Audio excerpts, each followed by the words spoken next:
Hello students, welcome to online class of business studies of +2 commerce. हमारा जो chapter चल रहा है वो है थर्ड चैप्टर बिजनेस स्टडीज का, बिजनेस एनवायरनमेंट। इसमें हम डिस्कस कर रहे हैं डायमेंशंस ऑफ एनवायरनमेंट। इसमें हम दो टॉपिक्स ऑलरेडी डिस्कस कर चुके हैं। थर्ड डायमेंशन आज मैं आपके साथ डिस्कस करने जा रही हूँ। थर्ड डायमेंशन है पॉलिटिकल एंड गवर्नमेंट एनवायरनमेंट। ये नाम से ही क्लियर हो रहा है कि इसमें हमारे पॉलिटिशियंस और गवर्नमेंट इंक्लूड है, जिनके बेसिस पे हमारी कंट्री चलती है।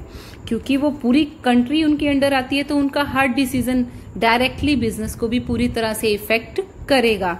तो इसमें कौन सी चीजें इंक्लूड हैं? गवर्नमेंट का हर काम इंक्लूड है। पॉलिटिकल पार्टी, उनका सिस्टम कैसा है, उनकी सोच कैसी है, वो किस तरह का सिस्टम चला रहे हैं, वो सोसाइटी के रिगार्डिंग अपनी क्या सोच या अपना क्या एटीट्यूड रखते हैं। तो ये सारी चीजें डायरेक्टली बिजनेस को इम्पैक्ट करती हैं। Businessman has to show the impact of prevailing political environment in the country and take suitable decision। मतलब बिजनेसमैन को प्रॉपरली कंसिडर करके चलना पड़ेगा कि हमारी गवर्नमेंट क्या सोचती है, हमारी पॉलिटिशियंस क्या सोचते हैं, और उसके बेसिस पे ही उसे अपने बिजनेस डिसीजंस लेने पड़ते हैं। मैं आपको इसकी एक बहुत बड़ी एग्जांपल बताने जा रही हूँ। 1977 में हमारी जो जनता गवर्नमेंट थी उसने फोर्स किया कि कोका कोला एंड IBM, ये दोनों बिजनेस हमारी कंट्री से उसने आउट कर दिए कि ये दो बिजनेस अब हमारी कंट्री में नहीं चल सकते। लेकिन न्यू इकोनॉमिक पॉलिसी फिर से आई। वो कौन सी गवर्नमेंट की तरफ से आई? PV Narasimha Rao government. वो 1991 में उनका राज आया था। तो उन्होंने इन कंपनीज को दोबारा से इंडिया में एंट्री प्रोवाइड कर दी।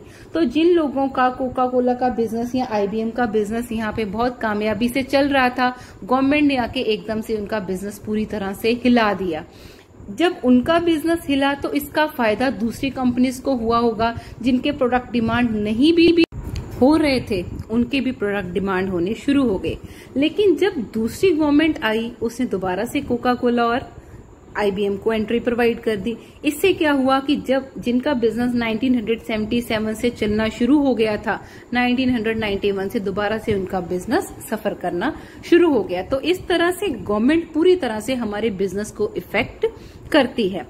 इम्पॉर्टेंट फैक्टर्स जो कि पॉलिटिकल एनवायरनमेंट में इंक्लूड हैं, जो पॉलिटिकल एनवायरनमेंट को इन्फ्लुएंस करते हैं, वो है हमारी गवर्नमेंट की प्रायोरिटीज क्या है, हमारी गवर्नमेंट का सोसाइटी के रिगार्डिंग एटीट्यूड क्या है, लोगों की एक्सपेक्टेशन क्या है गवर्नमेंट से, हम गवर्नमेंट को सिलेक्ट कैसे करते हैं, हमारी गवर्नमेंट के इंटरनेशनल रिलेशंस कैसे हैं। ये सारी चीजें हमारे पॉलिटिकल एनवायरनमेंट को इन्फ्लुएंस करती हैं।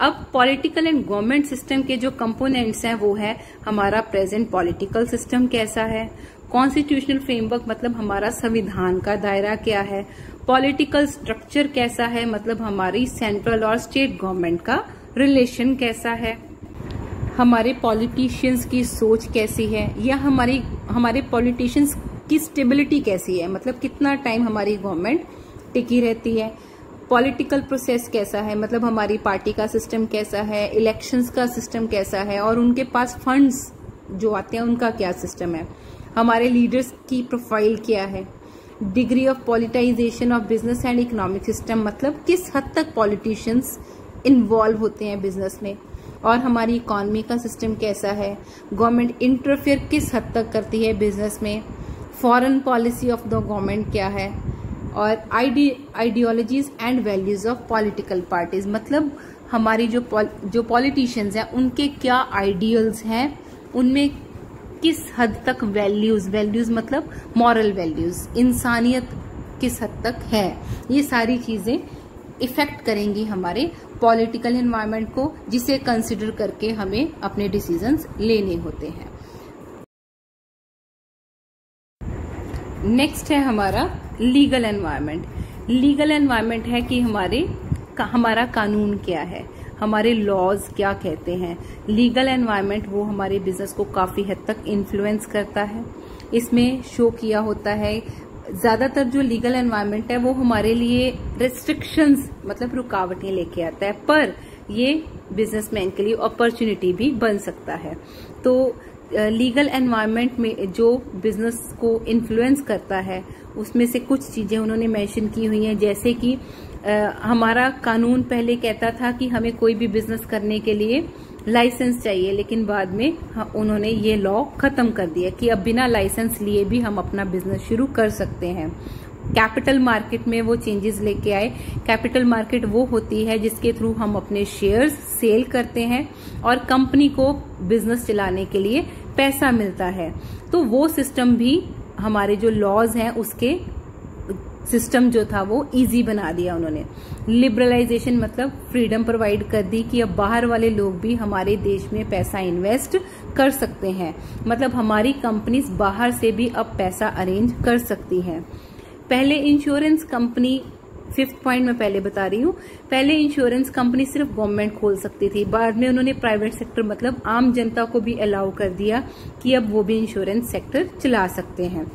4th पॉइंट है restricting the role of public sector and allowing the entry of private sector.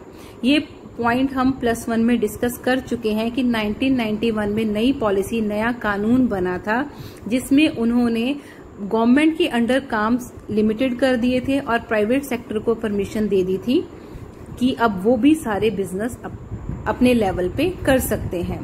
उसके आगे है statutory warning on tobacco products.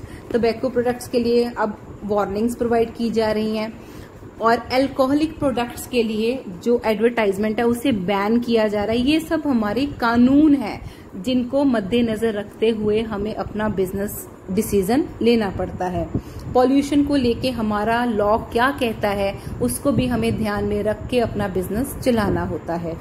Legal environment के कुछ एस्पेक्ट्स हैं। Rights and duties of citizen, हमारे संविधान में हमारे सिटीजन्स की क्या राइट्स एंड ड्यूटीज गिवन है, हमारा लॉ क्या है, हमारा लाइसेंसिंग सिस्टम कैसा है, ट्रेड बिजनेस करने के लिए हमारी रिस्ट्रिक्शंस क्या क्या है, लेबर लॉ क्या कहता है। लेबर लॉ ये भी स्पेशल लॉ बना हुआ है कि अगर फैक्ट्री में लेबर अपॉइंट की जाती है तो उसके लिए भी हमें कानून फॉलो करना पड़ता है।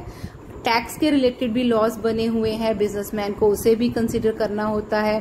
फॉरेन ट्रेड करने के लिए भी कुछ कानून बने हुए हैं, लॉज बने हुए हैं, हमें वो भी फॉलो करने पड़ते हैं।